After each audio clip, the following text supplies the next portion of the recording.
Hello and welcome, ladies, gentlemen, and those who identify otherwise, which may include race fans out there, for the 10th season of the SSRI Sprint Championships here on the Tuesday evenings. I'm Oliver Anderson, Mr. One of Oliver, and behind the cameras, as always, our Grandpa Chris Hill, ready to take you through another exciting season here of the GT3 Sprint Racing. And what could be more exciting than starting off at Brands Hatch? Tricky circuit. Not that many overtaking opportunities, but we'll go through that later. Race round 1 will of course be Brands Hatch. Imola will be second. Laguna Seca third, Red Bull Ring fourth, and then, Spa, Francorchamps fourth. And the Red Bull Ring will be the championship finale on the 12th, 12th, what am I saying today? I'm not even ready for this apparently. On the 29th of July was the date I was looking for. What a championship we're looking out for. 2 75-minute races, that'll be Imola and Spa. Those races you only have to take fuel in the pit stop. Tires are optional in the 60-minute races. Tires are mandatory to take in the pit stops. So that will be interesting to follow how that pans out over the course of the season. Of course, Brands Hatch, I think we have a track guide somewhere laying in the back of our heads.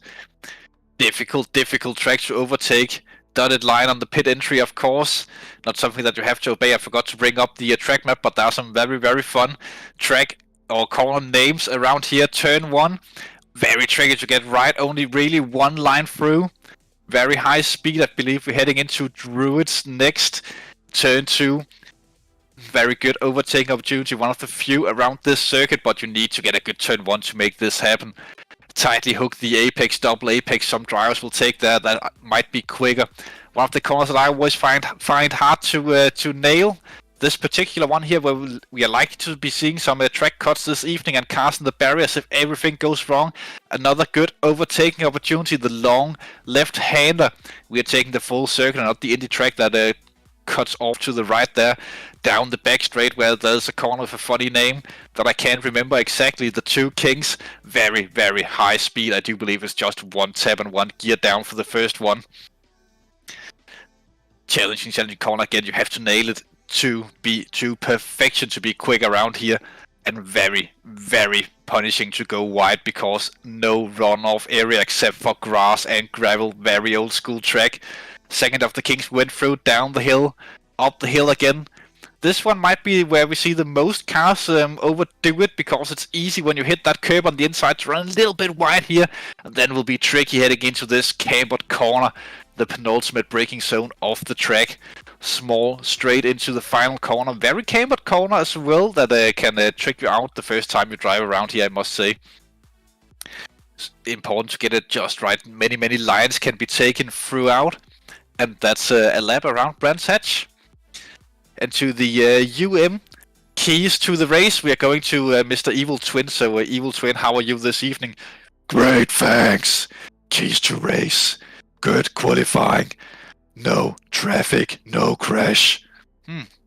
Seems reasonable. I think we'll just put you back down in your basement chamber where you belong, Mr. Evil Twin. No. Anyways, back this season with the 3 different championships running all at once. We of course have the pros, which you'll see indicated in both qualifying and race by the drivers having a white background, black number next to them on the timing board. The semi-pros will be having the silver background with the white number, I believe, and then the AM class with the red backgrounds and black numbers. Something that we'll get into as the season progresses, who's taking the lead of the championships and who's to follow and who's not. One name I've seen returning this evening to our championship would be Rory Stewart. We haven't seen for about 2 years. Let's see how he matches up this evening. That surely will be interesting. Michael Thomas have not entered this season's championship, so we'll likely see a different champion at least this season in the pro class than we have the last couple of seasons where he have been so dominant. Which definitely leads Tesh Fredriksson to be championship favorite before heading into round 1 here at Brands Hatch, so that will be interesting to follow, as I think the drivers are getting closer and closer to qualifying in the large background. Maybe we are lucky that we have some overlays of other championships that we are running that we could show to you guys while we are waiting. Oh, and look at that, the Sunday Night Championship Season 2 we're heading into, which will be surely a Drivers' Championship. Mount Panorama first, Netterton second, Silverstone third, Watkins Glen fourth, and then Alton Park fifth on the championship calendar. A lot of tricky tracks to drive. Mount Panorama, Snitterton, and Alton especially will be tracks to look out for, where drivers make a larger difference than the cars, as always in GT3s, but especially around those tracks it's for the technical drivers. So that will be very, very interesting to follow along. As always, you can shout out your support in the YouTube chat for the drivers that you would like to see, and we'll try and find them in the race at some point. We also have a Le Mans Ultimate Championship going bi-weekly on Wednesdays. Spa, Mons and Sebring have already passed, and I can tell you this much: currently it's a championship tie. Heading into Le Mans, we'll be running without the Mulsanne chicanes, so that will be an interesting race of who can save the most fuel in the slipstream. That might be some NASCAR-styled tactics that will be run there before heading into Bahrain with the endurance layout that we don't see used anymore in real life, for reasons that we're not going into too deeply here on the channel, but yeah, that will be an interesting end to that championship. If you're interested in getting involved in our racing here at Sim Racing Sport International, or Simsport Racing International, if we have to say it right, of course, then you can find us on Discord, where we have our very nice Discord channel where you can keep up to date with all of our championships and our friendly community. And of course you can find us on the SimGrid as well, where you can sign up for all of our great championships that are currently running. Some support out in the chat already for the let's see if I can stay out of issues. Yeah, well, support for himself, it seems like, for the 863 car of Coin. That will be interesting to see if he can stay off the issues around Brands Hatch. I'm not expecting to go that deep into the race before we see the first yellow flags, of course, and qualifying will be super tricky for the drivers as well. With such a big grid, there'll be basically no room between the cars here, and qualifying is all about being at the right place at the right time for these guys. As we can see, the track is already super busy, as qualifying have just begun. Big advantage getting out there first, as you'll be the basically the only driver to get a perfectly clean lap without any disturbances ahead of you. Right time for these guys. Big upside to the first couple of cars that got out of track. It looks like it's Nick Vargas that leads the pack with Oldman behind, and then I can't see who's behind them. It's definitely a 1-1 car. I think it's Sinatra in the 1-2. He's third in line on board with Alderman, as we're rounding a few of the corners. Let's just enjoy the sound of the Aston Martin for a short while. It's definitely a 1-1 car. I think it's Sinatra in the 1-2. Big third in line on board with all the men as we are rounding a few of the corners. Not just because I tried to find the track map. Oh, but this is not the track map with the funny names. How often does the names change around the Brands Hatch? Apparently too many.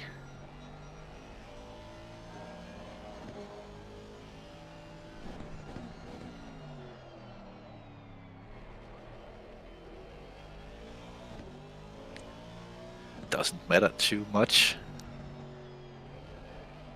We hear you twice? What? Well, then it's just double the entertainment, I suppose. Have it been fixed out there in the YouTube chat? Then let us know. If not, then we'll be continuously working on it. As for the first couple of drivers, have they started their flying lap, or are we still in the out lap?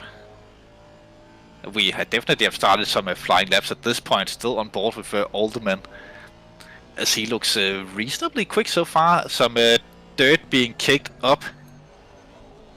God damn it, now everything is moving around on my screen for unknown reasons. I think I need to get that sort of little bit of a driver running wide there. As we can see on the track map how packed Brands Hatch is at the minute with all of these drivers out there on track. Again, just finding yourself the room to set your lap time in will be crucial this evening. First couple of cars across the line, 1:23 to beat. Fredrickson immediately goes quick on the Mercedes. One of my personal favorite cars all time, not that heavily selected. Some would say for good reasons, but it is quite funny with big slide there for Odelman in Druids.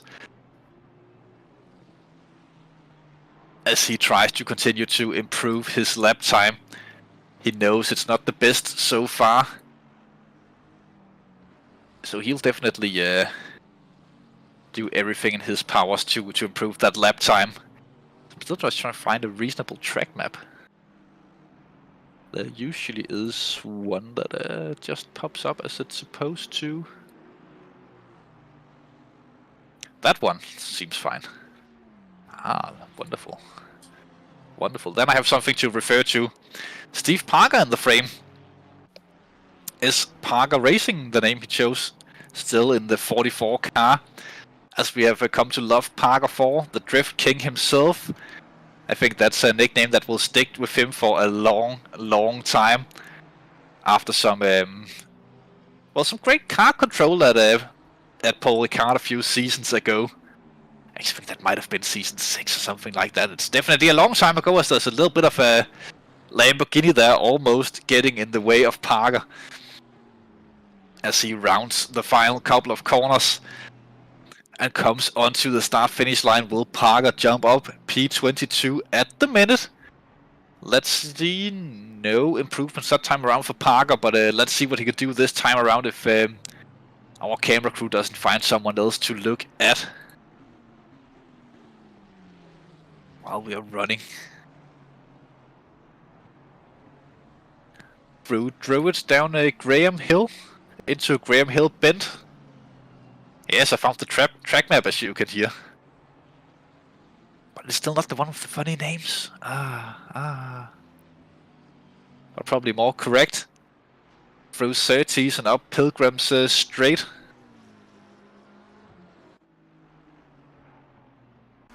Hawthorne Hill. Or Hawthorns. The corner Hawthorne Hill will be the peak of the small crest. Before Derek Minter. I'm very sorry for to the British people. I totally butcher your great racing drivers of all times names. Into Westfield. No, that was Sheen Curve actually. This is Sterling. Actually looks somewhat controllable from on board with Steve Parker here in qualifying. As he might be getting a little bit of a tow from the car up ahead. That could help him out, but he did manage to find great room that time around across the line. Parker goes from 34th to 17th. This time around, which puts him around 3rd in the semi-pro class. on board with Nick Vargas, who was in the championship fight for the Sunday night championship. Let's see if he can be super competitive here on Tuesday evenings as well. Of course, it's all about the Tuesday evenings here on Simsport Racing International, where we have the biggest grids and the biggest traditions for the for racing. As Vargas comes around top of the track in the by this time I would say championship stable mode 11 livery. The circle on the left hand front that then have the smaller circles all around it, and the big circle again on top of the roof. When they're running the red and white iteration of the livery, it does look a little bit like a Target commercial. But truly a good livery, strong livery, DMA livery as well, that you can take contact to... Who was it who made those? Who was it? Steve Haley, and ask him for prices and stuff, and he will definitely get you a livery that you can use for years on years. They are truly beautiful, the work that he does. But Vargas takes pole away. Currently first in the Mode 11 Ferrari. It's a good place to be. His teammate Bas van Melis in the Ford Mustang. Some say he's running the orange car to show national pride for the Dutch people. Others say it's to be more visible to try and avoid getting ran into while racing. It's up to you to decide out there which one you like to believe. But Bas currently down in 26th position. I know that he have mentioned that the Mustang is not that great to drive around here. But then again, it's a big front engine car. They're usually quite good when you can mount the curbs a little bit nicer, a little bit better than the mid-engine cars can. But let's see if Bas improves across the line. He goes no improvements this time around for Mr. Van Melis in the number 11 car.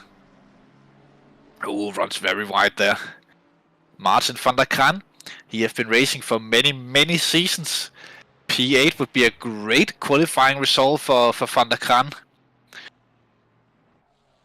In his stable, almost Testarosso red Ferrari. Honestly, I feel like you've been running this exact livery on the Ferrari for a good few seasons, at least 4 seasons, or since this Ferrari came out. I think he was a Lamborghini driver before that. Must be a fan of the Italian cars, as he is not improving this time around with 11 minutes to go in qualifying. Milan Dumas still with time to find, but look at that top 18 within a second. So any small improvements that will give you a good few positions on track. Oh, and his mother likes orange as well. That might be the reason why he likes it. And she's asking if she can see the car better, Chris. Find the orange Van Melis car. Everyone wants to see it. Here it is, the famous orange car of Mode 11. I must say I did enjoy the old BMW liveries a little bit more. But again, you can never go wrong with this livery that they are running on any of the big front engine cars. It looks so beautiful on the large hooded cars. Especially that Mustang, actually, it's growing a little bit on me as time goes by. I am wondering when the Mode 11 crew will get into LMU. We do know that in the next update that's coming, custom liveries will be a thing. Not for private servers yet, but for the competitive servers online. So we might see some Mode 11 action there as well. At some point, they can actually drive the Mustang on LMU also, which wouldn't be too much of a stretch to think that Van Melis at least would get into that Mustang.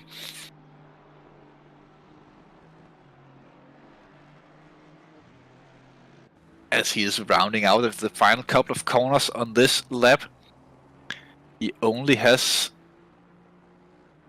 Clark curve to go.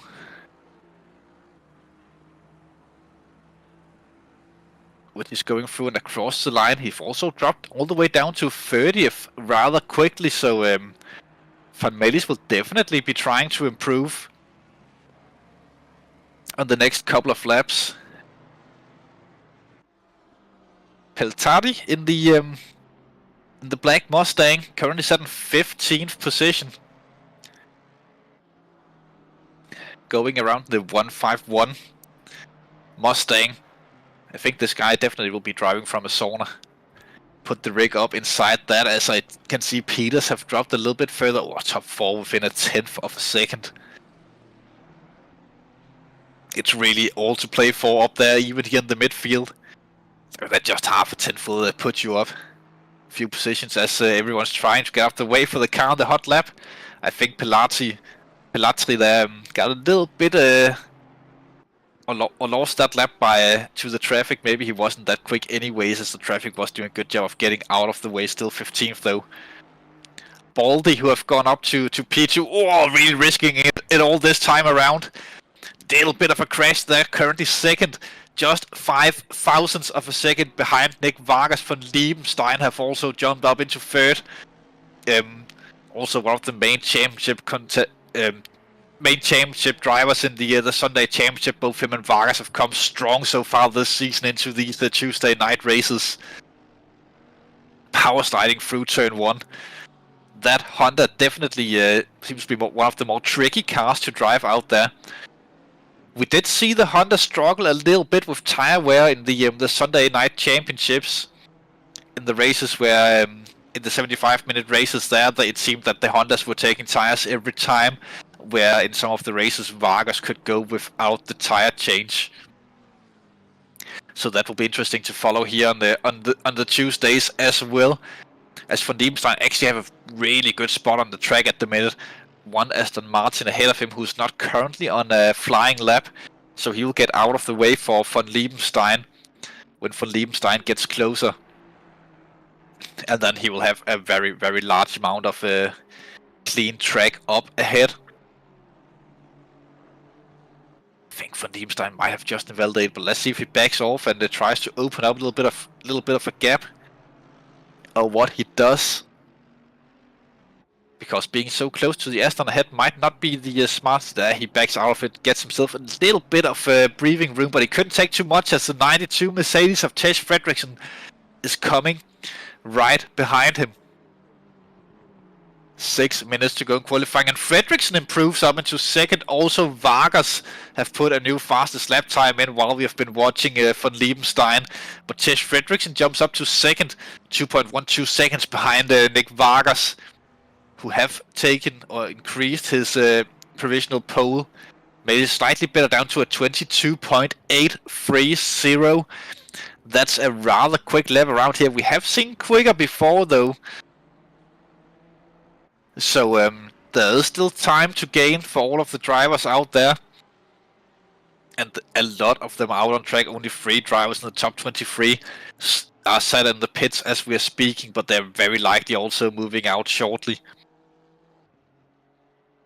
But at this point, if you do have a good lap time and you are not that confident that you can improve, it might be worth it just to stay in the pits to make sure that you avoid getting any impeding penalties in this qualifying session, as that might be one of the big talking points after this race. Van Liebenstein is currently improving, and if he does keep the pace through the final corner, then I think he could go to pole. Big slide there. Surely that's not the fastest way around. Across the line, he'll go in a few seconds time, and let's see, does he jump? Yeah, he does jump to second, but no new provisional pole there for Van Liebenstein, but he does jump up to second, just over 1.5 tenths behind Nick Vargas. So we definitely put the challenge in. Van Liebenstein still have time to do another run here in qualifying. So let's see if he'll go back out on track. I do believe he will do so. Milan Dumas in the Ferrari of miniature racing. Porsche getting nicely out of the way. Might have been impeded lightly, but hard to tell really. Let's see what Milan can do. Just one more corner to go, and he might actually get a little bit of a slipstream down the start-finish straight. It's not that important around here. I would probably prefer not having the dirty air through the final corner, not getting that toe. Doesn't go to the inside line, so I think he's banking that he can go even quicker on the next lap as he doesn't improve this time around. Car that come out of the pit, staying out of the way. Car spinning out in front of Milan. A lot of things going on around him when you're on that qualifying lap. Even though the cars come out of the pit is not in the way of you, you always get a little bit... have to be a little bit extra cautious when you see that those cars come out. You never know exactly what they're going to do. So that can be a little bit of a disturbance when you're running your qualifying. But Milan Dumas into the toe of the BMW ahead. I think Milan is banking on that BMW invalidating his lap or getting out the way for Milan. And the BMW actually brakes there for Dumas. And that's Milan through. Not entirely sure if Milan gained anything on that or if that tight change of direction lost him everything. As he comes around Westfield, heading down to Sheen Curve. Oh, looked good on that curve though. Using all of the track available. The cambered corner. I think the Ferrari is geared nicely for those kinds of corners. One more to go for Dumas. This time around he can still do 2 qualifying laps though if he have the fuel for it in the car. But let's see if he comes across the line. Does still take the right approach to the start-finish line, which means that he might believe he can go faster this time around. Car off into the gravel in front of him. Vargas back to the pits. He could potentially still go out for one more run, though it usually takes about 1.5 laps to warm up the tires, so unlikely Vargas will improve from this point on. Martin van der Kraan though, 6.4 tenths behind the original pole at the minute. Does look good, but a lot of traffic ahead of Van der Kraan. Will they get out the way for him as he goes through Westfield? Lot of gravel being kicked up in front. Let's see what that Ferrari ahead does. Oh, Van der Kraan definitely lost a little bit there by the 9 Ferrari. Let's see. Will he still be able to find time? He is giving Tess Fredriksson a little bit of a toe behind though.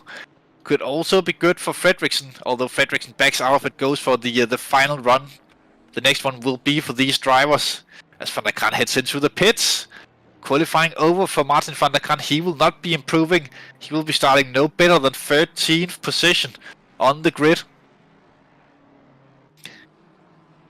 Peltari up by 0.4 of a second through Westfield he goes.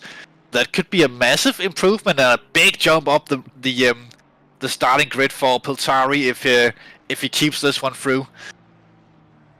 I don't think he had the strongest of Sector 1s on his current fastest lap time, and that might be the reason why he's going up so much. A little bit of traffic ahead of him though, 2 Aston Martins and a parked Mustang there on the side. Looked okay through the final corner and across the line. Peltari will go. Jumps up to 12. Still a long time to find, and he's done with qualifying as well. Returning to the pits will be the Finnish driver, who's then also finished with qualifying, so that is reasonable. Ochirov in wall racing, currently set 3rd in the AM class, and the only AM driver still out there on track. And he will be starting, he could go one more. No, he's backing out of this as well. He'll be starting 3rd in the AM class, where Willems will start on pole and Misha Mellis in 2nd in that class. Mitrov in the number 5 Mustang, also from Wall Racing. The purple Mustang. A little bit of a tap there into the gravel trap. Could potentially still improve on the lap time. As he flies through the corners. Ooh, and that's a little bit too much flying though. That is definitely done with qualifying for him as well. Partis comes to the line from 22nd, improves to 21st. Just finds a little bit of time there, but enough to snatch a position. Also looks like that it will be Coy on semi-pro pole with Vince 2nd and Cohen Green's 3rd in that class. We are likely only going to be running through the top 23 on the grid standings once we get there. But yeah, just time to get a little bit of a breather before we head into the actual race. So I'll return in a few moments' time after we take these. I'll take the small break. We don't have any commercials we could run, unfortunately, but just pretend it's your favorite commercials playing in the background.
Maybe if I unmute myself, you can actually hear what's going on. But anyways, we are back after the small break. I would like to say commercial break, but again, just pretend out there. As the drivers have headed on to the formation lap for the first time here in the 10th season. Weather looks to be just overcast at the minute. Rain could be a possibility later in the race, but let's wait and see. The keys to the race presented by the Evil Twin was to keep it clean and getting a good qualifying result, because it's so difficult to overtake around here, and making that mistake, especially early on dropping positions, can be very painful trying to recover from. One thing we didn't talk that much about earlier would be the pit stop strategies. Of course, as you can see on the timing board, there's an orange bar with the number 1 in them.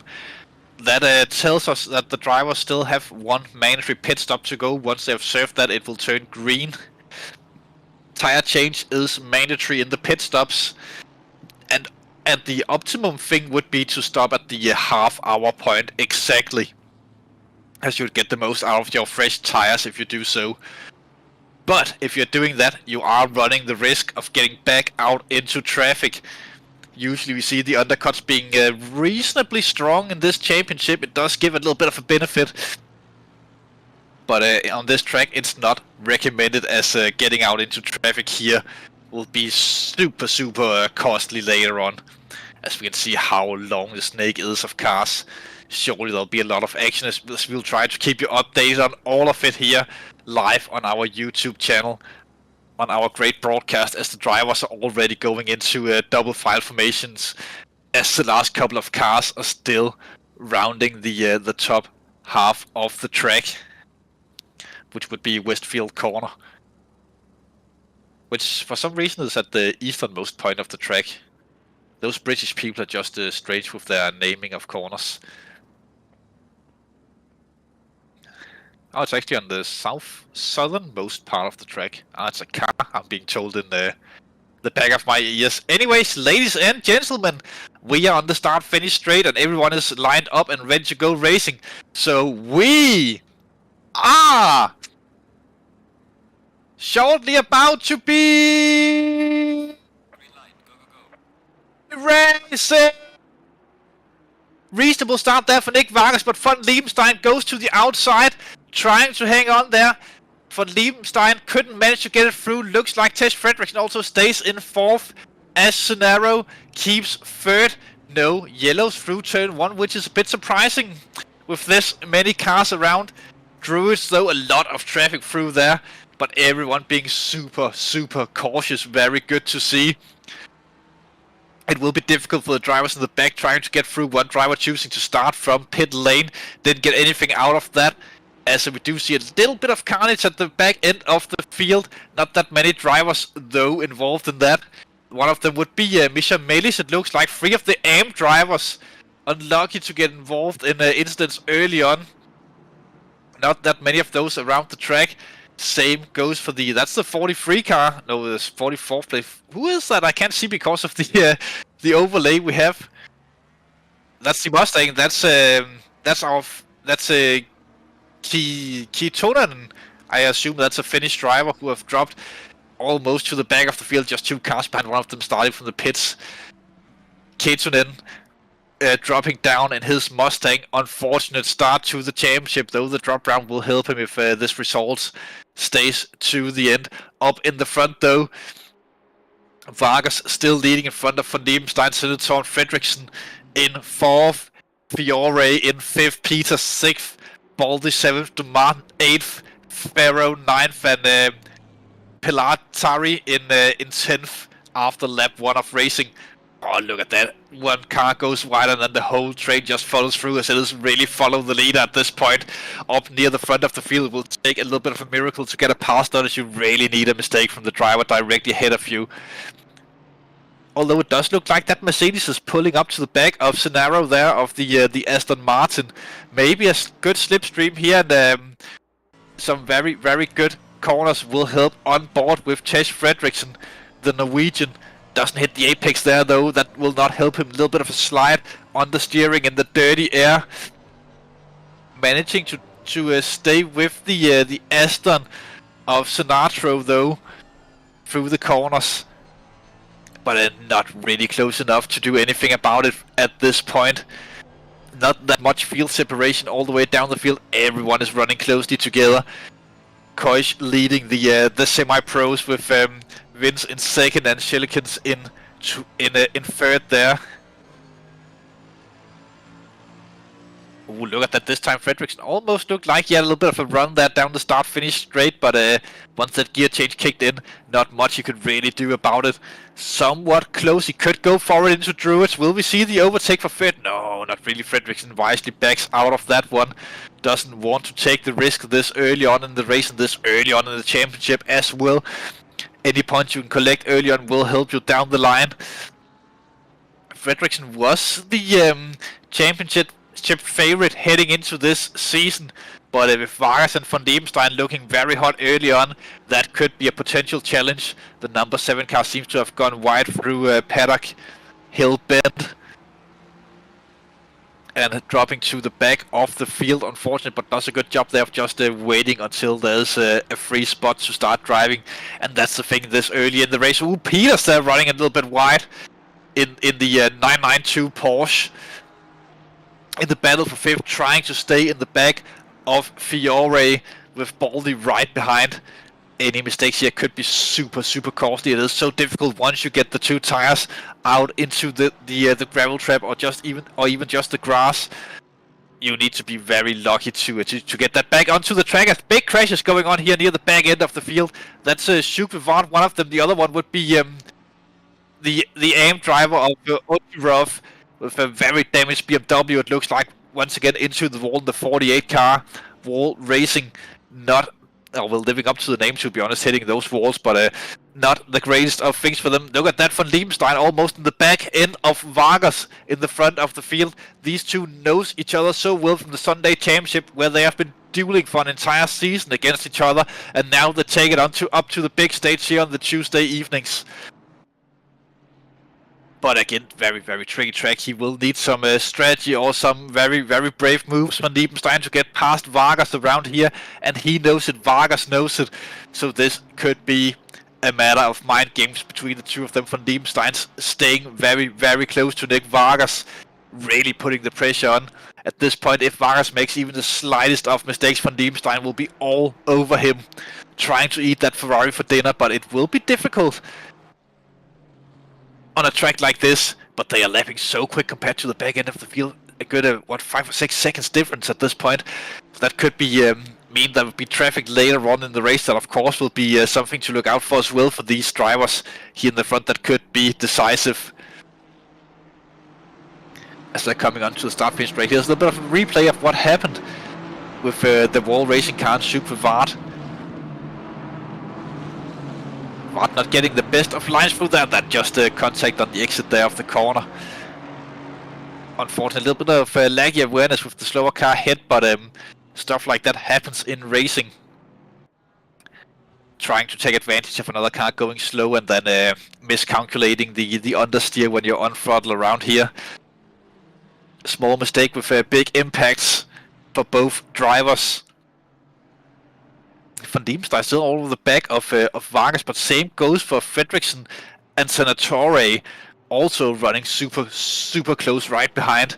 It's almost packs of 2 in the front, with Peters and Baldy doing almost the same behind these drivers.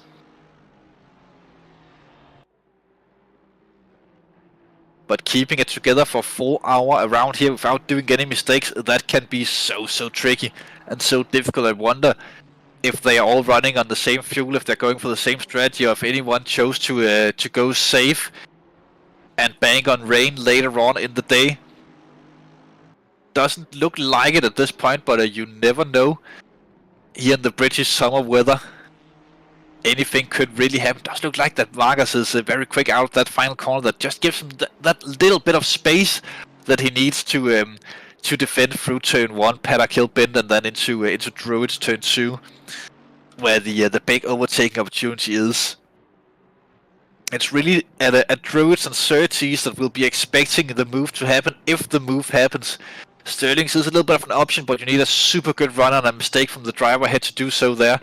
further down the running order. Baldy giving big chase to Peters and Fiore. That are also super close. Almost look at this. Baldy on the outside almost of Peters, but not this time around. Tried the lucky route, but couldn't make it stick. But Peters under a lot of pressure from Baldy, and this might just give Fiore the space and the sort of calmness and yeah, not being under pressure that much from behind, so that he can maybe pull away from these drivers. Doesn't look like it though, as Peters are closing the gap up to Fiore. Have already closed it actually. But again, being quicker than your opponents is one thing, but being able to make the overtake is a whole nother story, especially around a track like Brands Hatch. We have seen this so many times. It have given us great races with nothing between the drivers. Big moments, huge overtakes. Anything really can happen around here. All of the virtual supporters are packing the grandstands and the hills around the track. Look at that turn up. Into Druids we go. Look at how the harmonica effect really plays in here as everyone gets bunched up together. Peters on the move on Fiore, it looks like. Doesn't manage to do so, but this leaves Peters a little bit vulnerable for Baldy, as he defends the move into 30s. But look at that gaggle of cars that they've caught up behind. That's Milan Dumas and Ferro also joining into the mix in this battle for 5th position. That's what, like 5 cars in the train for 5th. This is getting super spicy between them. I almost don't have time for my racing tea, which is of course tradition to have for these races. I should probably get a tea sponsorship at some point. That would be lovely. Maybe it's a company as expense Peters with the small mistake through 30s. Again leaves him vulnerable, but not enough for Baldy to make the move. But Baldy all over the back of Peters as they're coming through the corners. Who are we looking at? The bottom right hand side.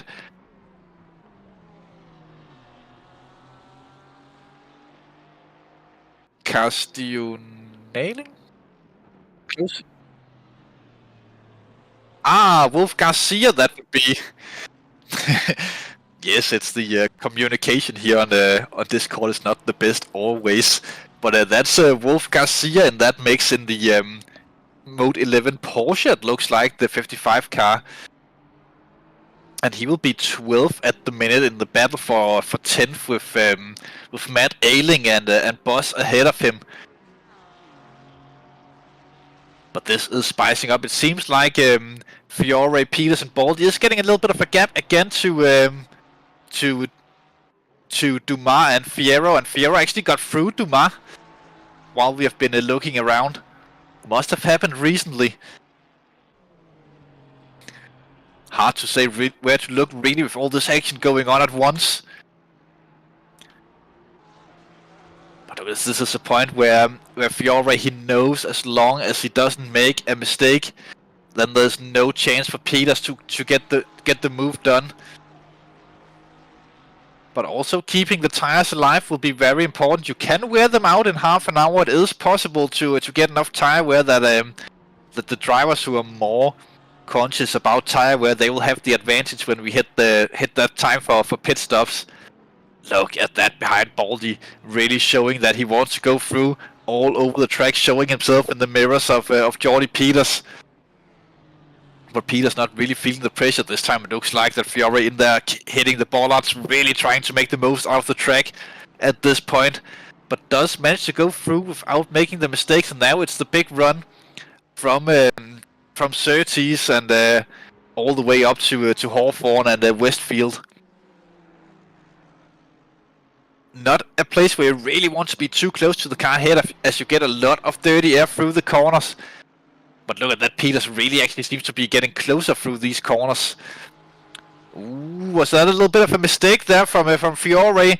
Not enough for Peters to go for it. It would have been a risky corner as well to go into, but this time Sterling Not quite there either. We have seen before. Ooh, Peters with a small mistake. Does this leave him vulnerable?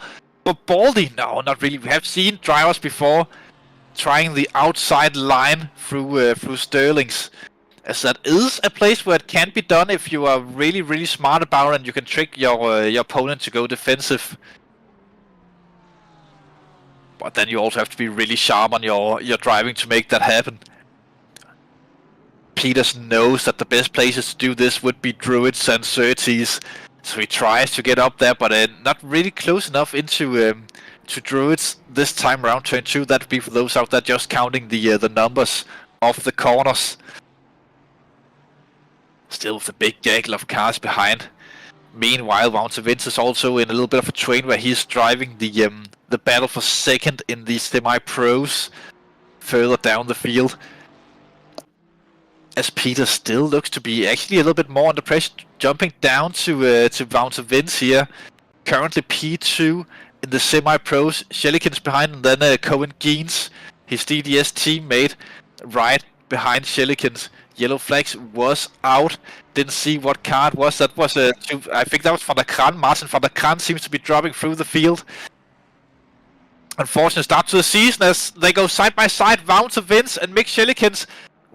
And look at that. Cohen Geens having to go off the throttle there to avoid the big contact, and does it nicely. NASCAR liveries on the two DDS cars. That's a bit of a tradition within that team. Whoa, Wout Vince running way too wide there. And that leaves the door wide open. Both Shelikins and Cohen Geens goes through, but Geens almost dropping it at the exit of Sterling's there. So that means that Wout Vince goes from being second in class and then drops all the way to fourth because of a small mistake. And that leaves Shelikins in second at the minute. Look at that. Also the Mustang behind. I think that's Miatrov going through in the background in the purple Ford Mustang, making a move and making it stick. Strong attack on the 66 from the 5. And that 5 car is also in the battle for the semi-pros. So if he connects to the back of this train, then it's a 4-car battle for second in class. Though it does look like that Shelikins is getting a little bit of a gap ahead of this train, as Mirtov also seems to struggle a little bit to become a true caboose on it. But let's see on board with Wout Vince inside the McLaren. Really great experience to drive the McLaren, especially around Brands Hatch. As we can see, the drivers there in Westfield, there's a little bit of AstroTurf on the outside that you can use. So if you're going above the or outside of the curb, then it's not directly onto grass, even though it looks a bit like it. There's some AstroTurf that you can use to make the corner just that little bit wider. That means that you can carry a little bit more speed. The reasoning why racetracks choose to put AstroTurf in, by the way, is usually because drivers, they take a little bit too much over the curb and goes into the grass, and then instead of just continuously to replant and smooth out the grass, then they do AstroTurf or extended curves instead. So yeah, just a fun fact for the people out there not knowing that. With Parties now side by side with Bas van Millis, it looks like, as they are having a little bit of a duel now into to Surtees. Bas ahead of Parties, Bas leaving the room initially, at least for Parties, but Parties not far enough alongside to take that. But side by side down the back straight, not a place where you want to be side by side either. That Mustang have a bit more grunt than Parties' Ferrari, or Parties dropped out of that one, as Barkey also gets involved in this battle between the three of them. Battle for 17th at the minute, but looks like Parties actually gets under pressure, a lot of pressure from Barkey, but Barkey not taking the best line there, so he loses a little bit of ground to Parties, who just immediately catches up to Van Millis. Might be that Van Millis is just a bit stronger in the first half of the track, and Parties might be better in the latter stages. And that would make a little bit of sense with the engine placement of the two cars. as you're taking a lot more curb in the first half of the track than the last part. But Parties looks very, very set to try and get this move done on Bas and take position back for 17th. Through Druids, they go very close together. Parties trying to set it up. He does need Bas to be a little bit slow on the throttle and nail it perfectly to get this move set up, but not quite close enough, so he will have to tuck into the slipstream and stay behind Bas for now, or Mr. Van Melis. It will be down the Pilgrim Straight or up Pilgrim Drop. It will be into Hawthorns. But yeah, not a real place for a move unless the car ahead of you makes a mistake and you have just about the right distance to take advantage of it and don't have to slow down for it yourself. Through Westfield, and then we come into Sheen. Well, next corner will be Sheen. Now we're back down to Wouter Vince. His battle with Cohen Geens, it looks like, and they must have a swap. No, Geens was ahead of him all the time, I think, but they are very close together. Still, have they swapped positions to two DDS cars? It will since they had the overtake, but this time down the start-finish straight side by side between the two teammates. Will they come into agreement into turn one? Does look like it. Move has been done from Wouter Vincent, takes position back from Cohen Geens on the final step of the podium, but still side by side heading into Druids. This is great racing between the two DDS drivers. Still side by side. Ooh, a little bit of a slide there from Wouter Vince, and oversteers the car into the side of Cohen Geens, who will take contact with the wall and be dropped out of contention for the podiums. Unfortunate there. I don't think Wouter Vince will be super happy about doing that to a teammate of his, but they will likely have to sort that out after the race between them. Very unfortunate moment there as they were close battling, but that happens when you just get a little bit too aggressive on the throttle, then you have a big chance of losing it.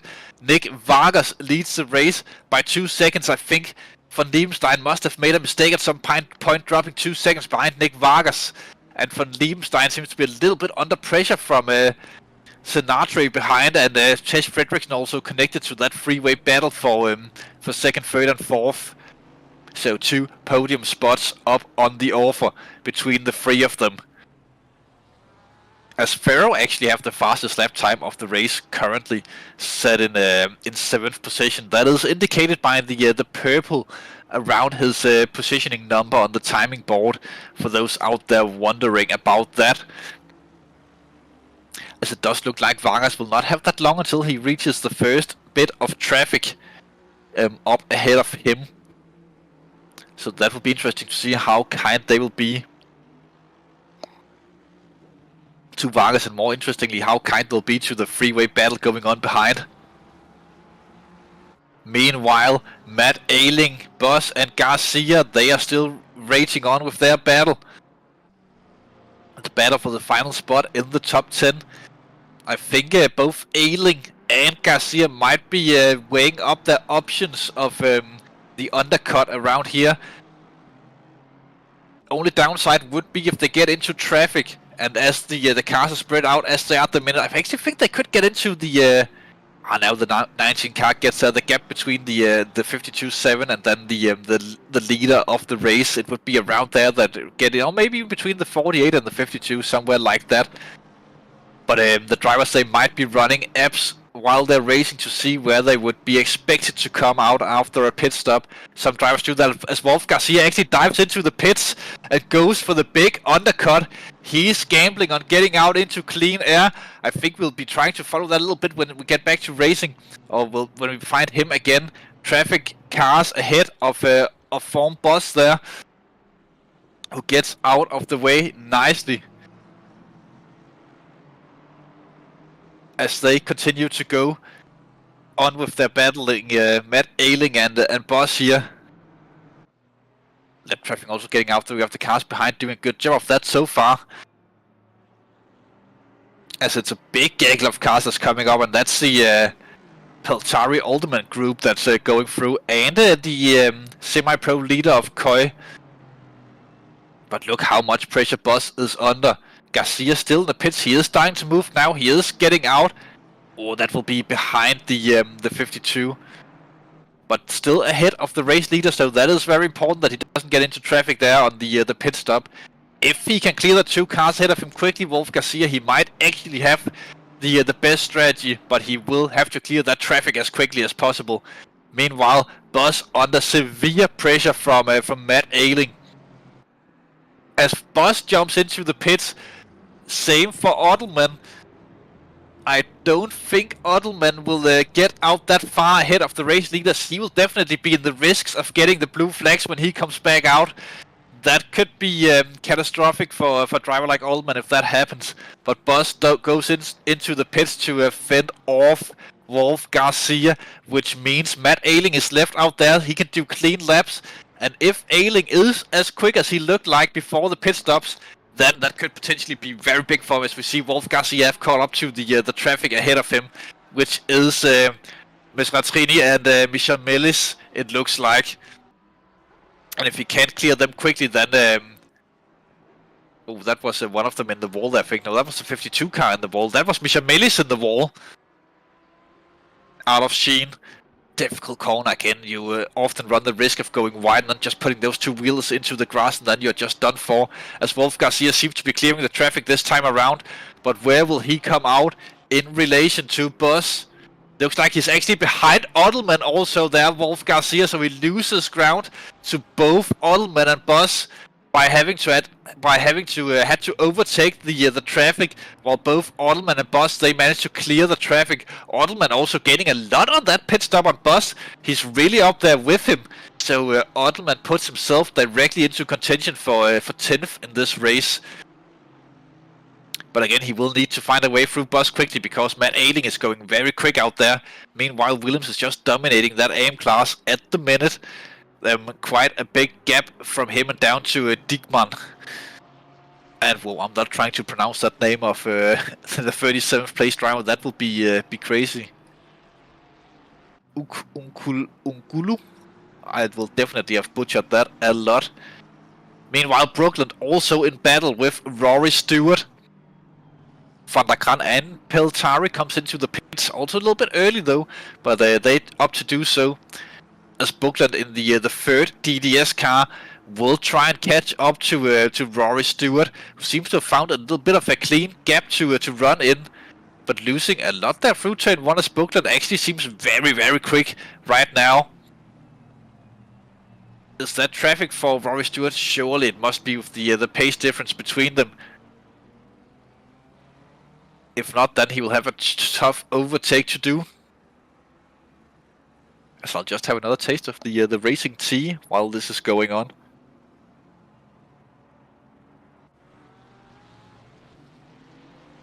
Very well. Look at that, Pilatri also coming out into this battle with Fem Boss, who actually seems to be under a lot of pressure now from Ottleman. Ottleman up the inside. Can Ottleman do it, or will Boss stick it on the outside? Looks like that Ottleman gets this done, but Boss under pressure from Garcia as well, after losing positions initially. Tucks into the slipstream, moves out of it briefly, but not enough to go for the move. Maybe Wolf Garcia can get this done. Farrow also coming into the pits, the first of the top guys boxing. That will be important for his race, that he gets out into clean air. And actually looks like if he is moving at this point, that he could get out into to no traffic. It does look like that that Farrow actually timed that perfectly, getting out in very, very clean air and get the maximum out of what he's doing. But Boss losing position this time to Wolf Garcia, as we did see race leader there in the background looked like Nick Vargas coming into the pits. Maybe you have seen that he'll go out into no traffic as well. Side by side between Boss and Garcia. Garcia manages to hold on through turn 1. And into Druids we go. Fem Boss trying to maintain positions, but losing big time. Both Pilatri, Ottleman and Garcia have gone through on this, and I think Matt Ailing will get it on strategy as well. But time will tell in regards to that. But I'm just waiting to see when Vargas starts to move. and whether or not that I actually think that Vargas will come out into some traffic. This is Bas van Mellis under pressure still from parties who haven't managed to strike through. Mitrov in the number 5. Mustang coming down the straight. The 21 car. Is that Matt Ailing? Is Matt Ailing the 21? Isn't he? There's definitely one car into the walls up on the in Westfield, but Vargas comes out into clean. No, that's Farrow. Farrow, the fastest man so far this day, into the walls. That will be big damage, it looks like, for Farrow there. Surely he'll have to take an additional pit stop to get that repaired. Big oopsie for Farrow. Not the best, but Vargas gets out into clean air, which is very important for his race chances today. Good call from Nick Vargas, finding that clean air. I think he'll have ran some sort of app to ensure that Van Liebenstein have also stopped. So maybe Vargas actually tried to defend from Van Liebenstein there on strategy, but out with a reasonable gap to Van Liebenstein actually. As we are expecting all of the pit stops to come shortly. We are reaching the point where the big pit stop round should be about next lap for most drivers who are going for the half race strategy, as the sun is starting to peek over the overcast skies. He had a typical grey day at the British track. Matt Ailing would be the 16th car who have also gone into the pits, where he comes out in relation to Garcia.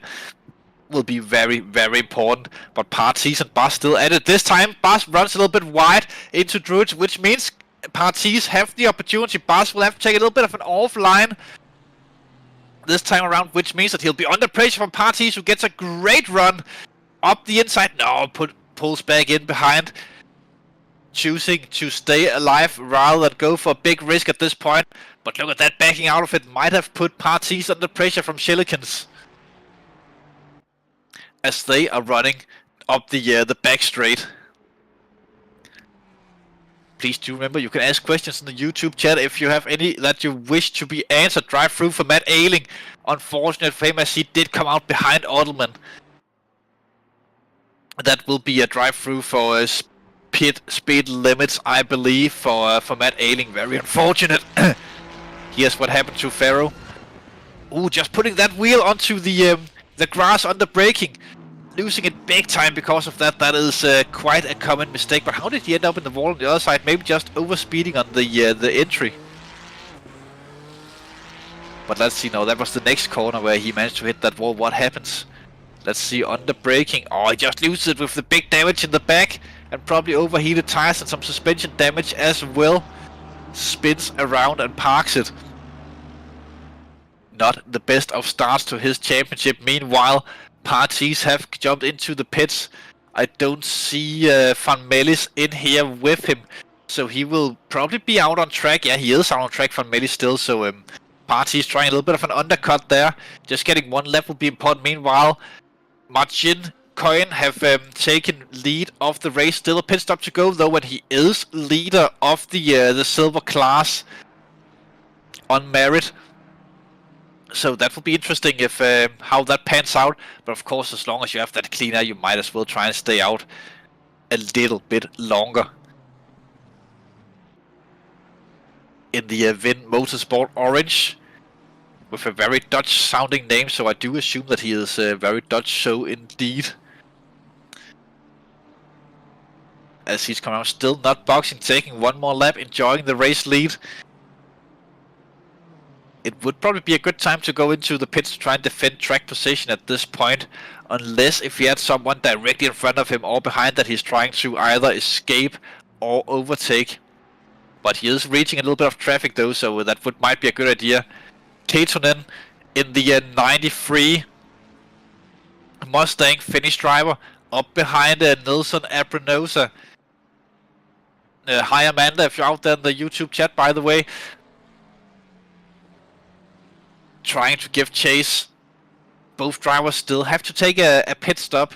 The drivers behind them would be race leaders on merit after the pit stops. Leaders on sequence, Nick Vargas and Sinatra, who have actually managed to pass Van Liebenstein with the pit stop strategies. That's a very good driving there from Sinatra. So he is currently in second, Vargas in first, so it's the 111 car ahead of the 112 sequence-wise, and he's actually closing the gap to Vargas as well.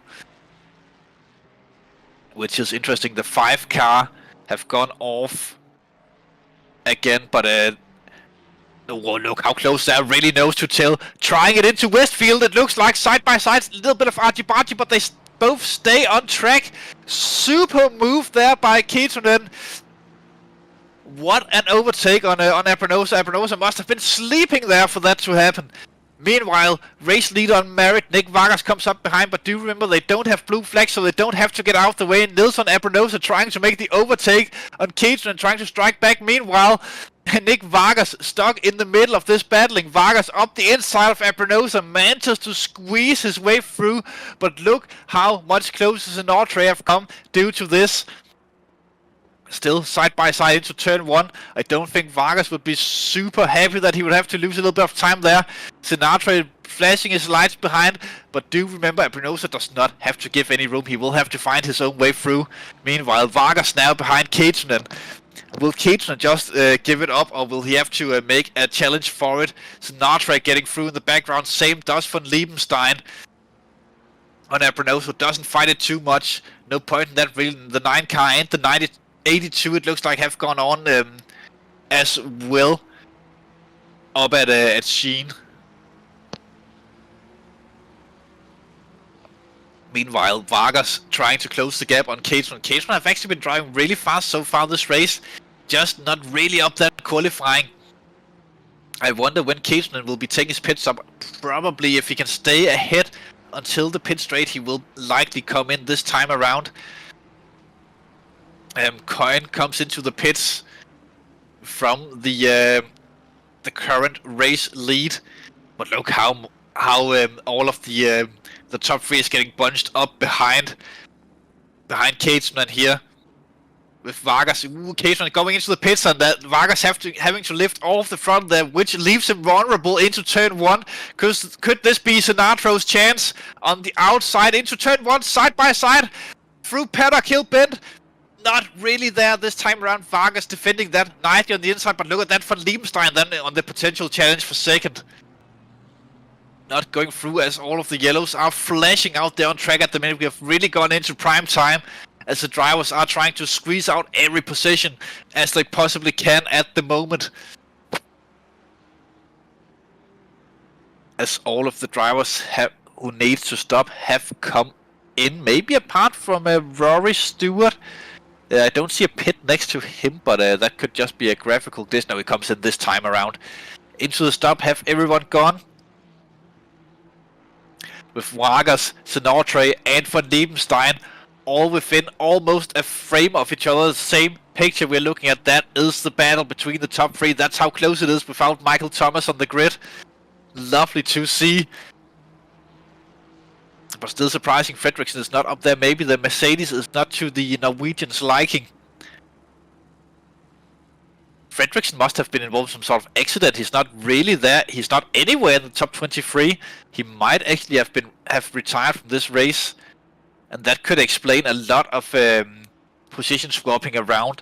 Garcia got the most out of that pit stop round as he's up into 10th. Ottoman even better. Jumping over Fredriksson is all the way down here. He must have had some issues that cost him a lot of time. Same with Ferrari,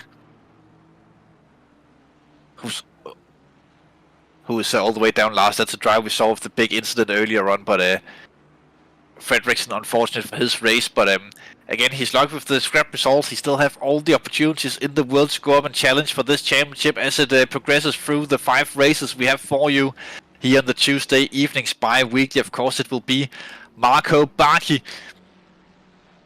in the number 9 car. I think that he have just recently been off the road as well. One of the cars that caused the yellow not that long ago, so he will have to find his way back through the field. It's Cohen Geens in the DDS car up ahead of him, currently set in, that will be 4th in the semi-pro class, with Vitorev directly ahead of him.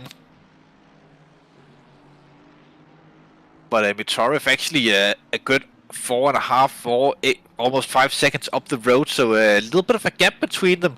two back markers or two back markers between Vitorev and Cohen Geens, but Geens under severe pressure from Barkey. Do you remember, even though that they are in different classes, they are allowed to fight on track. Some drivers in lower classes, they might be looking at the overall championship as well as their own class championships. Not that we'll have any focus on that here on the channel. It'll be just the class championships that we're looking at when we're talking about championship standings. And that's Tesh Fredriksson right behind these drivers, who will be trying to unlap himself. But he will have to find his way through cleanly and be very careful doing so.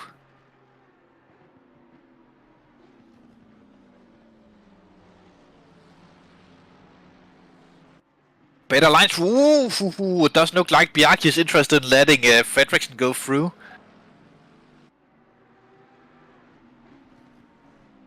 As they're running nose to tail through the very, very quick second half of the track. Or second sector of the track, we should say.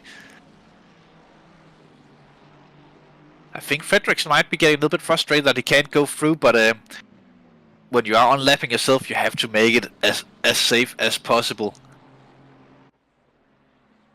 But Bjarke, he also needs to think about if he is losing too much time defending, then it will not be optimum for him, as he will be trying to catch up to Cohen Geens ahead.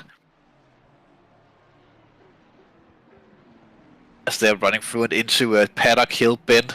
No, that's actually Druids. They're already up into Druids. But look how quickly Bjarke caught back up to Cohen Geens. Right on the tail of him once again.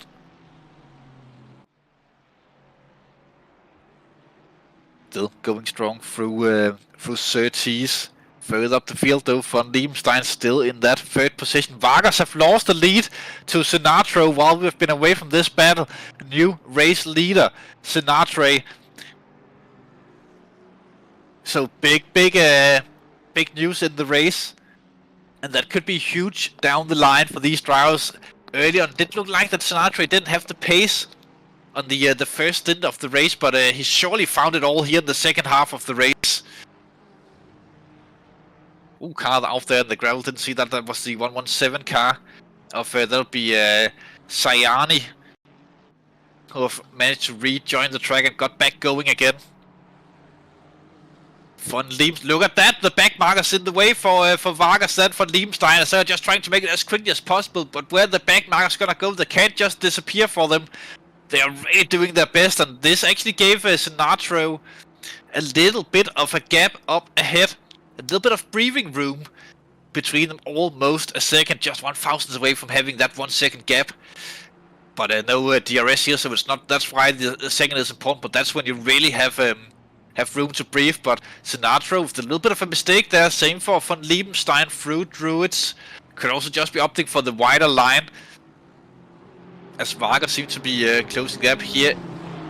Here is the overtake for the lead. Let's see what happened between Vargas and Sinatra. Or Sinatra. Wow, Vargas losing it. Wow, big save there. Sinatra even having to go on the brakes. Big save out of Sterling, and side by side through Clark Curve. Oh, they must have been into Paddock Hill Bend. At this point, I think Vargas will have to concede, or would have had to concede it, because he's on the outside line. Sinatra on the inside. Vargas with a little bit of slide down into Druids. It will be done, and Sinatra going through to take the lead. As Vargas ran a little bit wide there, and then just managing to squeeze in between Sinatra and Von Liebenstein. So yeah, lost by a small mistake there from Vargas. We have seen Sinatra going through the race without making any kinds of mistakes. Not allowing for anything, and that is Tesh Fredriksson being lapped once again by the leading pack of cars. We would have expected Fredriksson being up in this battle earlier on, but not the best of races for the Norwegian.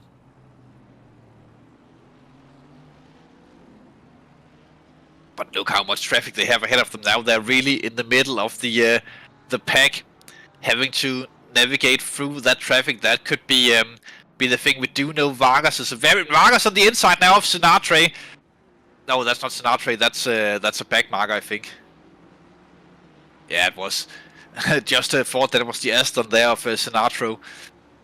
He's actually quite a bit further ahead, as he must have been a little bit more lucky with the traffic, but we do know Vargas have done a lot of endurance racing in his past, so he will be used to driving through traffic, but don't think that he have ever seen this much traffic that close together in the endurance races. That is a very rare sight to have, but Sinatra now with a 2-second gap, that will be very important for him, as he does have a lot of breathing room at this point. Blue flags being waved.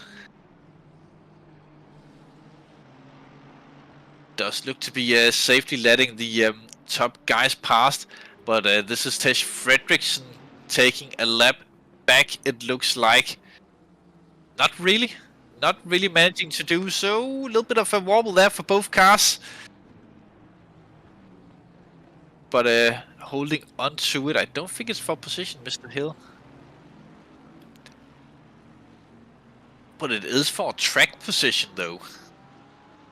Some sort of fancy positioning. Support out there in the YouTube chat for Sinatra. Am I even pronouncing that name even slightly right? I must ask, now that we have someone out there who might know how it's supposed to be said. You never know with me and the names. Nevertheless, the gaggle is still going on up ahead. Jesus Christ, with the Italian names are almost the worst to pronounce. Speroni in the 66. Even Speroni in the 66 Ferrari. He is in a battle with Cohen Geens just up ahead of him for position, and that might be the reason why he's not letting Tej Fredriksson just have this one for free. But this time Tej is on the outside. He might actually be wiser just letting Tej go and try and use Tej to make the move on Cohen Geens. If he is listening in on the broadcast, might not be the wisest thing to do when you are racing, but you never know. I sometimes did that when I was driving just for the sakes of it. As he does let Fredriksson by there. So now he just needs to stay as close to Fredriksson as possible, and when Fredriksson tries to move on Cohen Geens, he needs to stay with him and go through alongside him. Also Pargas and Sayani in the a little bit further down in close battling with each other.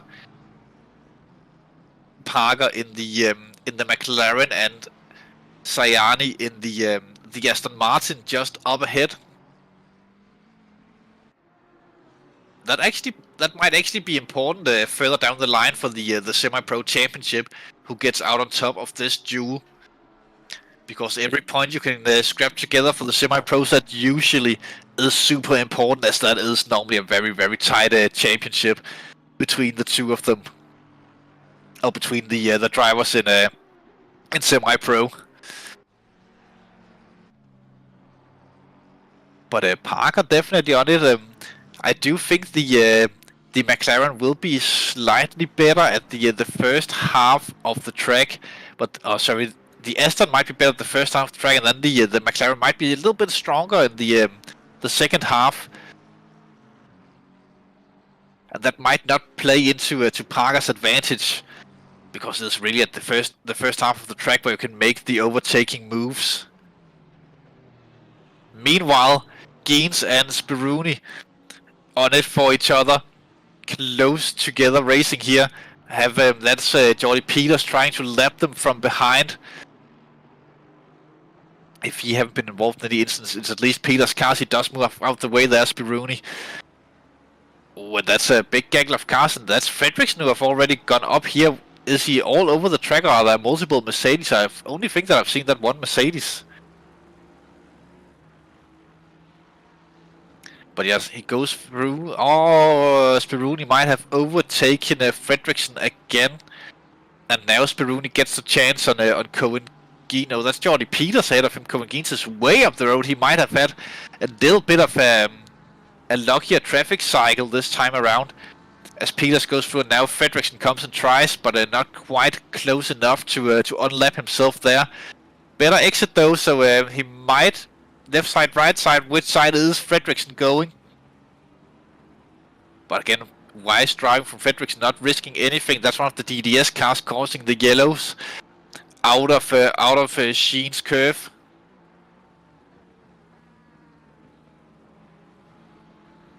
I think that's actually Peter Buckland causing the yellows.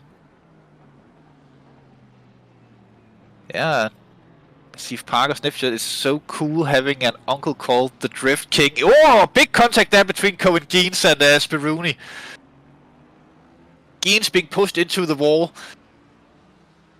Can't be too happy about that. That is Peter Brooklyn up there. Yeah, Steve Parker is the Drift King. You can actually find the race on YouTube where he got that title.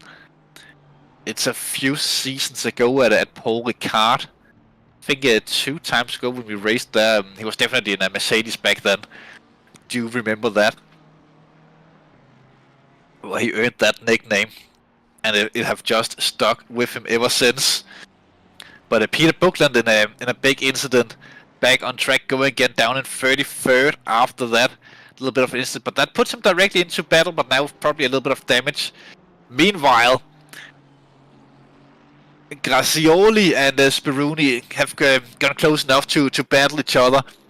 2 different classes though, but could be about pride between the 2. And now I'm just assuming Italians. I think Spiruni is definitely Italian, but Grazioli, he is also Italian. Between the 2 Italians, bit of national pride between them. Aston Martin versus Ferrari, who will come out on top in this one? The pro driver of Spiruni might be pressured a bit too much now by Grazioli, as Grazioli makes a little bit of an understeering mistake there, getting some power sliding on, and then the car just doesn't turn as you really like it to. 10 minutes to go in this race. This race have just flown by, so action-packed this evening here at Brands Hatch. Does look like Sinatro here. He have gotten away with this one. 3 seconds down to Nick Vargas now. He does have a bit of traffic up ahead of him, but he can take his time with it as he's not under pressure. And it really paid into the things that we've been talking about. Qualifying was very important, but then staying out of incidents even more important. Just keeping it clean all race through so far for Sinatra.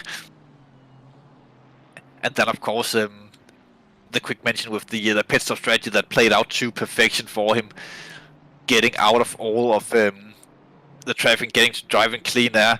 Nicholas Carlson up in 9th, got a lot out of the pit stop rounds, as he's one of the big gainers. Him and Pilatri really gaining a lot on those pit stops. Speaking of, he's under a lot of pressure now. Nicholas Carlson there from Wolf Garcia and Koish behind. I'm not entirely sure who Koish now actually looking for the move on Wolf Garcia. Going up in the inside, he's actually going for into turn 1. Side by side action. Garcia will be having to lift off there a little bit to avoid running too wide. So side by side into Druids. It does look like that Coin actually manages to pull through and gets up into the top 10 positions. We have seen this track beforehand, showing up that semi-pro drivers can challenge for good positions around here, and Koish definitely doing that this time around. A super overtake there. I was thinking to myself that Koish might actually just stay behind and secure the win and not risk anything at this point in class, but a super move there on a sleeping Wolf Garcia into turn 1, and then finishing it off through Druid's turn 2. Strong move from the Dutch driver. Into the top 10 he went. 1.2 seconds. He'll have to catch up if he wants the position away from Nicholas Carlson ahead of him in a sister BMW. Meanwhile, Milan Dumas putting a lot of pressure on Fiore. Seems like they have been glued together all race, the 2 of them, as they are cutting their way through traffic, slicing and dicing with 8 minutes to go. Through turn 1, this is all about keeping your tongue straight in your mouth at this point of the race. Fiore going a little bit defensive there through Druids. might just have feared Milan could have gone for a diving move, choosing to defend it as early as possible, not allowing any way through for Milan Dumas. Does look like Fiore have a little bit of damage on the back of his Ferrari though, coming up to lap traffic with damage also.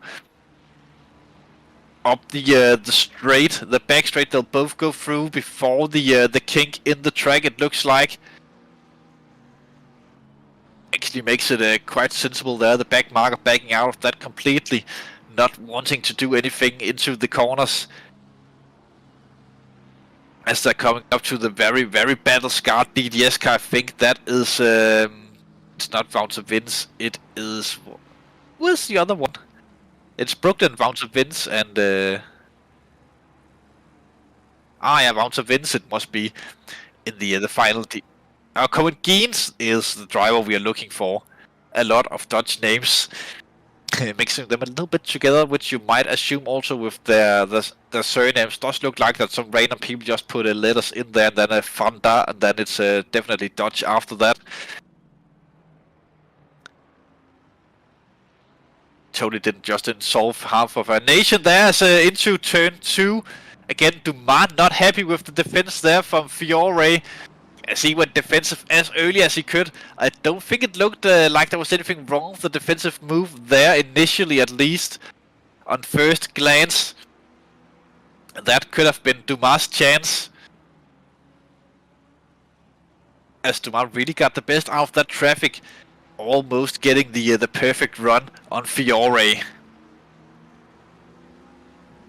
6 minutes to go for the two drivers, both in Ferraris. The Ferraris does seem strong around here, with a Ferrari in both a 2nd, 6th and 7th at the minute, and a Ferrari leading AM class and a 2nd in semi-pro.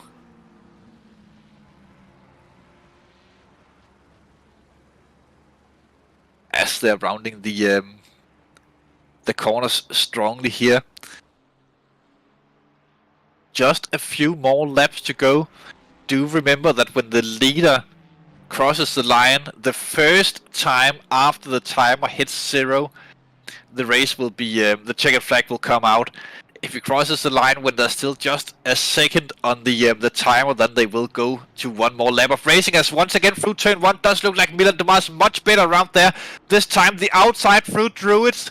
Can he make a stick around there? He have to cut in to make it really strong, but no, gets hang out to dry there, does Milan Dumas.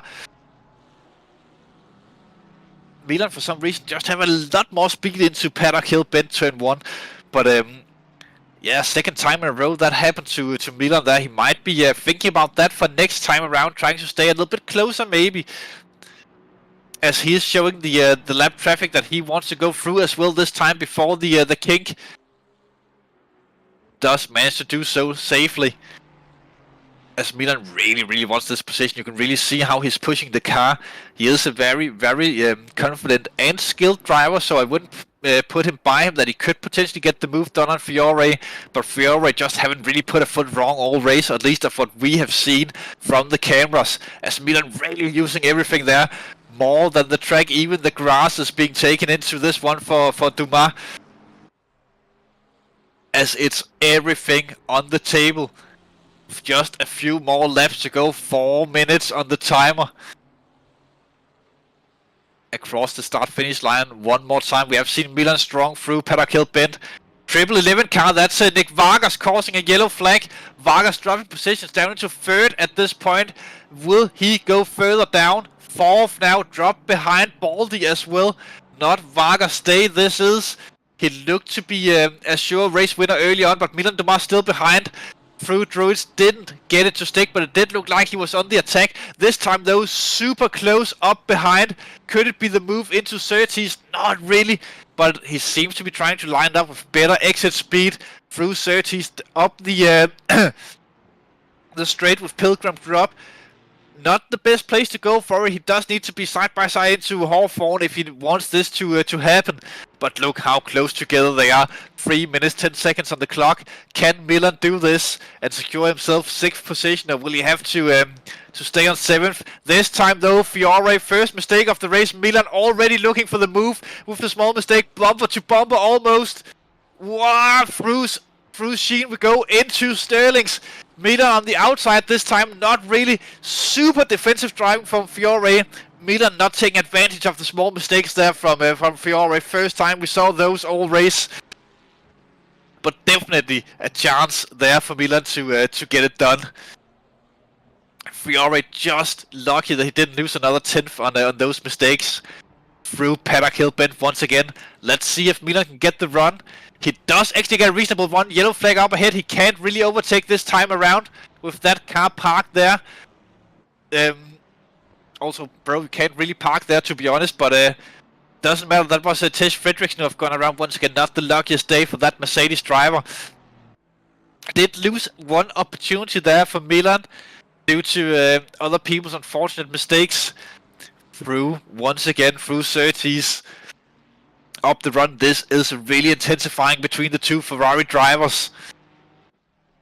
We are terribly sorry to everyone out there in the race who are having a blast of a battle maybe between each other, but this is quite important for championship contentions in the pro class at least. Meanwhile, Kush have actually passed Carlson further down the field also and made his way up into 9th.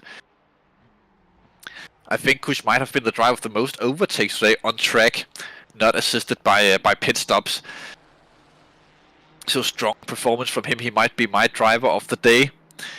But Dumas, look how close he is. Really wants it on Fiore. This is why people go sim racing.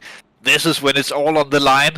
The intense battles with each other that these platforms allow us to do so in these wonderful machines that we never have a chance to drive in real life. This time though, not the strongest. This could be the final lap potentially. Milan on the outside of Druids. Trying using all of the track, getting a good exit, but where will he go with it? A little bit tighter. This could be the move. One more chance really. I think this will be the final lap. Where is the race lead? He's all the way up there. I do think so. I do think it is. Milan with the better exit. He needs the slipstream. Will be into Hawthorne, where the move could happen between the two of them very close together. He will pull out the slipstream, almost side by side, trying inside outside. Contact between the two of them as Fiore goes spinning out of the track. Milan goes through initially, but I don't think that will stand. If Fiore gets that to the stewards, we'll have to wait and see on that, but a little bit of a move between themselves. What is that? The race leader going into the pits on the final lap. Is he running out of fuel? He's handing it right over to Van Liebenstein. The Nortray losing it there, and another lap will happen. I think that's a miscalculation on fuel, so one more lap in the race as Van Liebenstein takes the race lead because of a miscalculation from Senatore there. Not the best of outcomes for him. Huge upset here later on in the day. He'll be hitting that steering wheel in frustration, coming back out on the track, having dropped many positions. But Van Liebenstein, new race leader. Miscalculated by a single lap. Very unfortunate. In the chat, someone supporting a Diego as well. Last name would be nice to know. Maybe Diego Willems. That could be a likely candidate.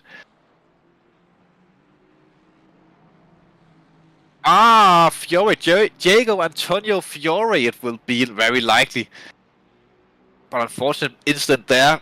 But Milan Dumas on 5th on track. That's Martin van der Kar going very wide in the background, just getting out the way of Van Liebenstein, who looked to be nowhere, having made a few mistakes himself in the race, but seems like it all panned out in the end. Crazy finish for them this time. Bas van Melis also causing a yellow on the final lap.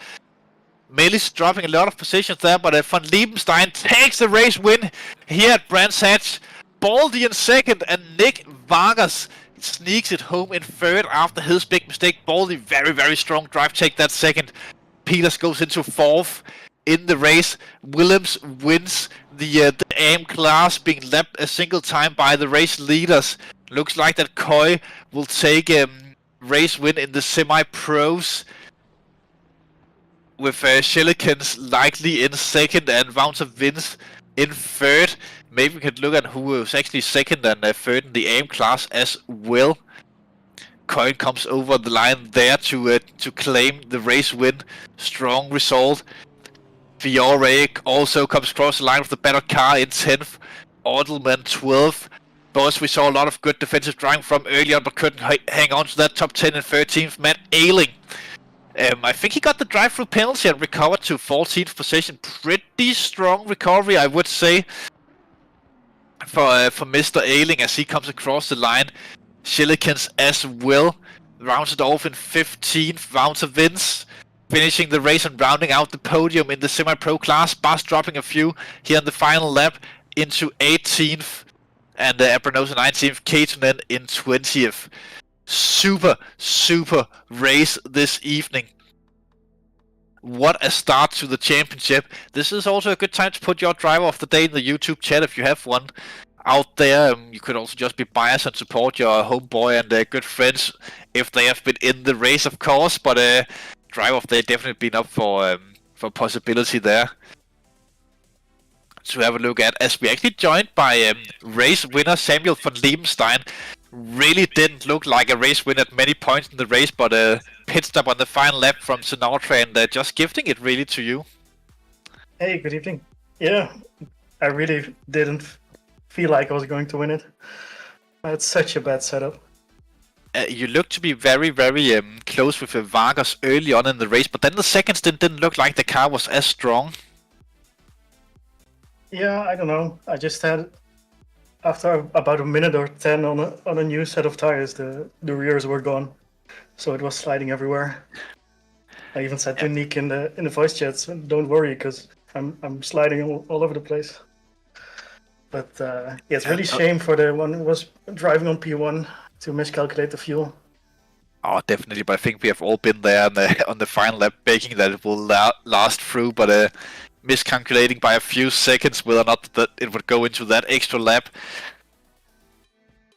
Unfortunate for him, but a good start to the championship for you, and likely Vargas and Fredriksson will be championship contenders, with Sinatra as well starting off strong, and Fredriksson all the way down in the field, of course, in his Mercedes. We did see in the Sunday championship as well that you had a strong championship battle with Vargas. Do you reckon that will continue into the Tuesday nights? Yeah, I hope so. It's fun to race. So yeah, looking forward to it for the rest of the season. It did seem like it. And congratulations on your race win once again. We will be dragging Wouter Vince into the room. We actually didn't see where you finished in the end there, Wouter, but how did your race go? I enjoyed it quite a lot, actually.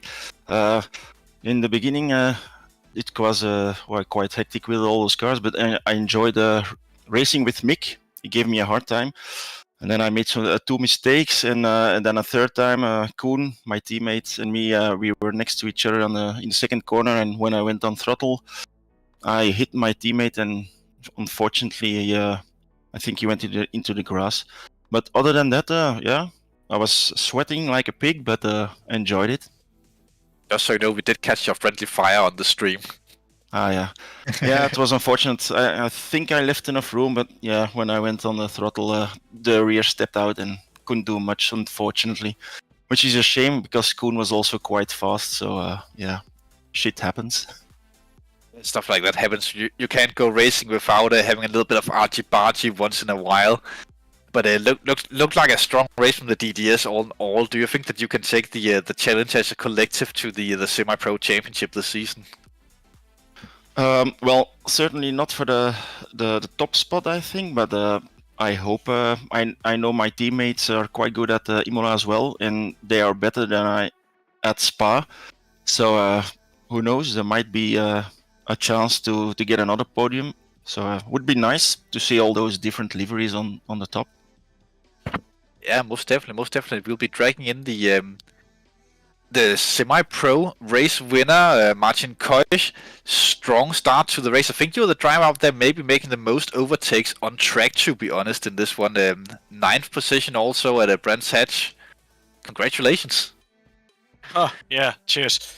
Yeah, that was a fun race, man. I didn't expect it to be that good. Basically, without any faults. I decided to go long on my stint, and that eventually worked out. So yeah, that was good. I especially had a good fight in the end with, I believe it was Nicholas Carstensen. I don't know if I say. Seems about right. And, yeah, and that was just his pace was good. The fight was fair. Eventually, I believe the blue flags was the reason that I overtook him in the end. And especially last lap was special because blue flags turned against me. So he almost got me back in the last lap. But that was yeah, a good race, man. Glad. That's part of the things with the big grids, managing your way through traffic, but also that pit stop strategy seemed to work really well for you. We did see a lot of drivers that came in early. They got stuck in traffic out there on track, and those extra laps you did with the clean air, do you think that was all dividend for your strong result? Yeah, I think going long as the tires would work was a good strategy in the end. I did have clean air as well, but especially I used the last 3 laps of my first stint the advantage of the blue flags that gave me. So basically slowing the pack a bit down and just get through it. And I managed to get my pit window in a clean spot on the track as well, so I didn't have issues on rejoin as well. So yeah, it worked out. That's good. Seems lovely. Looking forward to the rest of the championship. Race win, of course, in class in the first one. So big possibilities to take a championship, maybe, or at least starting off well. Do you reckon you'll be in the fight for the next couple of races? Well, I definitely hope so. I tend to have some bad luck whenever I feel like I go hard, and let's just hope I can stay out of trouble like today and see where we end up. I mean, overall, at least personally, driver etiquette for today was good, clean. So let's hope that continues. Yeah, definitely. Next time out will be Imola. Also, maybe not the easiest track to overtake if you are running with a little bit of downforce around there, but a good qualifying, and then off you go to another strong result, maybe. Yeah, we'll see. We'll see. Anyways, I think that was about it for the broadcast this evening. Any final words from Mr. Kush or Wounder Vince? Also, am I pronouncing your name even slightly right? Kush. It's pretty okay, but no. Just keep up good work for all drivers. Try to keep it clean, and until next week. And those were the words. I am Oliver Andersen, Mr. One of Oliver. I've been behind the microphone all evening. Grandpa Chris Hill on the cameras. We're looking forward to seeing you again in 2 weeks' time at Imola for the Tuesday evening races. There will also be some Sunday championships going on. I don't think I'll be attending the first one, fortunately, myself, but there might be some camera work there if the sign-ups are for it. Anyways, we'll see you next time. I'm Oliver Andersen, Mr. One of Oliver. Until next time, bye-bye.